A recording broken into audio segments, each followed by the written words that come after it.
ગુરુ પૂર્ણિમાના પવિત્ર અવસરે ક્રાંતિકારી કબીરપંથી સાથે જોડાયેલા પૂજ્ય સ્વામી માર્ગીય સ્મિતજીએ ગુરુવંદના સાથે માનવ સેવાને સર્વોચ્ચ સ્થાન આપતા અનોખી સેવા પ્રવૃત્તિનું આયોજન કર્યું। તાજેતરમાં પડેલા ભારે વરસાદને કારણે મુશ્કેલીમાં મુકાયેલા અને ઘર વિહોણા પરિવારો સુધી પહોંચી સ્વામી માર્ગીય સ્મિતજીએ જરૂરી અનાજ કીટનું વિતરણ કર્યું। જરૂરિયાતમંદ પરિવારોને જીવન જરૂરિયાતની સામગ્રી આપી તેમના ચહેરા ઉપર આશાનું સ્મિત લાવવાનો પ્રયાસ કર્યો। આ ઉપરાંત સમાજના ભવિષ્ય સમાન વિદ્યાર્થીઓના શિક્ષણને પ્રોત્સાહન આપવા માટે શાળાના બાળકોને પુસ્તકોનું પણ વિતરણ કરવામાં આવ્યું। સ્વામીજી જણાવ્યું કે સાચી ગુરુ ભક્તિ માત્ર પૂજનમાં નહીં પરંતુ માનવ સેવા, શિક્ષણ અને જરૂરિયાતમંદોની મદદમાં રહેલી છે।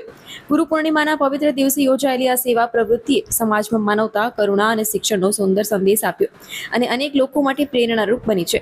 ગુરુનો સાચો ઉપદેશ એ જ છે કે માનવ સેવા એ જ પરમ સેવા છે।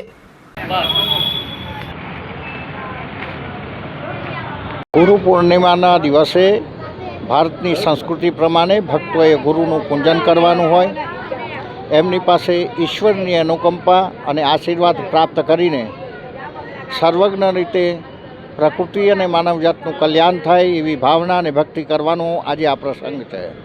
આ નિમિત્તે આજે વડોદરામાં વિસ્થાપિત થયેલા વરસાદને કારણે એવા પરિવારો ઓવરબ્રિજની નીચે આશરો લઈ રહ્યા છે, ત્યાં પ્રાથમિક પ્રકારની એમને 1 મહિનો ચાલે એવી અનાજની કીટ અને બાળકોને શિક્ષણ માટે અક્ષરજ્ઞાન લખી શકે એને માટે પુસ્તકોનું વિતરણ કર્યું છે।